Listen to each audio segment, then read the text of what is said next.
इस वक्त की बड़ी और अहम खबर आपको बता रहे हैं, बेहद दुखद और भीषण हादसा अहमदाबाद में, जहां पर विमान हादसा हो गया है। इस फ्लाइट में 169 भारतीय सवार थे और क्रैश से पहले पायलट ने सिग्नल दिया था, ये बताया था कि हादसा हो सकता है और इमरजेंसी कॉल लगाई गई थी। लेकिन एटीसी ने जैसे ही उस फ्लाइट को इस इमरजेंसी कॉल का जवाब दिया, उसके बाद कोई रिस्पांस नहीं मिला और 242 लोग जो इसमें सवार थे वो हमेशा हमेशा के लिए मौत की नींद सो गए। हालांकि देखिए कुछ लोग घायल भी हुए हैं। अभी मरने वालों का आंकड़ा क्या है ये देखना महत्वपूर्ण होगा कि जो मरने वाले लोग हैं उनकी संख्या क्या है। लेकिन 169 भारतीय इस प्लेन में सवार थे।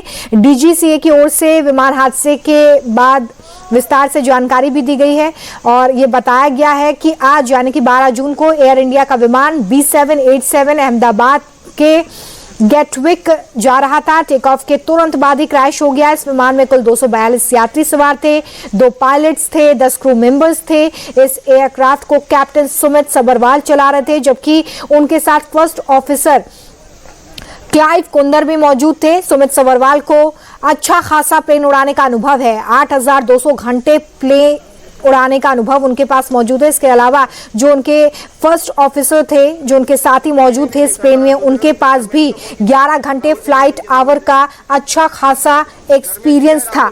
सबसे अहम जानकारी जो दी गई है डीजीसीए की तरफ से, उसमें ये बताया गया है कि अहमदाबाद एयरपोर्ट के रनवे 23 से इस विमान ने दोपहर 1:38 पर उड़ान भरी। उड़ान भरते ही इसने करीब एटीसी को मेडे कॉल दी थी। इसके बाद विमान की ओर से एटीसी को कोई सिग्नल नहीं दिया गया। उड़ान के कुछ सेकंड बाद ही विमान एयरपोर्ट परिसर के बाहर गिर गया। अब देखिए यहाँ पर जो मेडे कॉल का जिक्र हम बार बार कर रहे हैं, वो भी हम आपको आसान भाषा में समझाते हैं कि आखिर मेडे कॉल क्या होता है। किसी भी फ्लाइट में मेडे कॉल एक इमरजेंसी मैसेज होता है जो पायलट उस वक्त देता है जब विमान किसी गंभीर संकट में हो, यात्री या क्रू मेंबर की जान को खतरा हो। जब ये पायलट महसूस कर लेता है कि अब इस विमान में कोई खतरा हो सकता है, यात्रियों की जान को कोई खतरा हो सकता है, तब पायलट की तरफ से ये मेडे कॉल यानी कि इमरजेंसी मैसेज दिया जाता है। जैसे कि विमान का इंजन अगर फेल हो गया, विमान में आग लग गई, हवा से टकराव का कोई खतरा है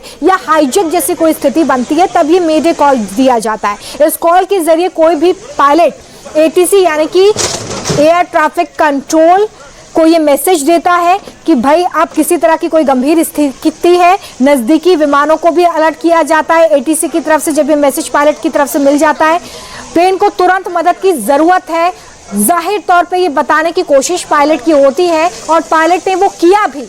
मेडे कॉल एटीसी को दी और ये बताया कि विमान गंभीर स्थिति में है। लेकिन जैसे ही रिवर्ट एटीसी की तरफ से किया गया, तब तक ये विमान हादसे का शिकार हो चुका था। ऐसे प्लेन के रेडियो पर 3 बार बोला जाता है मेडे मेडे मेडे, इस तरीके से मैसेज दिया जाता है ताकि बिल्कुल साफ हो जाए कि ये एक असली संकट है। 3 बार पायलट की तरफ से मेडे कॉल दी भी गई। जैसे ही मेडे कॉल दिया जाता है, कंट्रोल रूम उस विमान को प्राथमिकता देता है, यानी कि उस वक्त सबसे बड़ी प्रायोरिटी एटीसी की यही होती है कि उस विमान को देखा जाए जिसकी तरफ से मेडे कॉल रिसीव हुई है। सभी संसाधन जो भी संसाधन वहां पर मौजूद होते हैं उन्हें इस विमान के लिए लगाया जाता है। जैसे इमरजेंसी लैंडिंग की इजाजत अगर लेनी है, रनवे खाली करवाना है, एम्बुलेंस या फायर ब्रिगेड तैयार करवाना है, तो ये सारी व्यवस्था फिर एटीसी की तरफ से की जाती है ये मैसेज मिलने के बाद। लेकिन जो मेडे कॉल इस विमान की तरफ से दी गई, यानी कि सुमित सबरवाल की तरफ से जो मेडे कॉल एटीसी को पहुंची, वो कॉल तो पहुंची, लेकिन एटीसी ने जैसे ही उस पर रिवर्ट किया, ये जानने की कोशिश की कि आखिर क्या कुछ हुआ है और क्या स्थिति इस वक्त विमान के अंदर है, तब तक ये विमान हादसे का शिकार हो गया।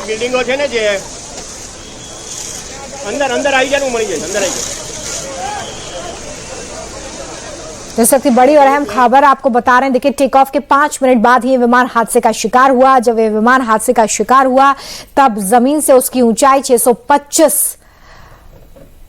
बताई जा रही है फीट। एटीसी के कॉल का फ्लाइट की तरफ से कोई जवाब नहीं दिया गया। पायलट ने एटीसी को मेडे इमरजेंसी कॉल जरूर की थी, यानी कि पायलट को समय रहते ये समझ में आ गया था कि अब ये विमान हादसे का शिकार हो सकता है, विमान में सवार यात्रियों के ऊपर गंभीर संकट है। लेकिन इस मेडे का जब रिस्पॉन्स किया एटीसी ने, तब तक फ्लाइट की तरफ से कोई रिस्पॉन्स रिसीव नहीं हुआ।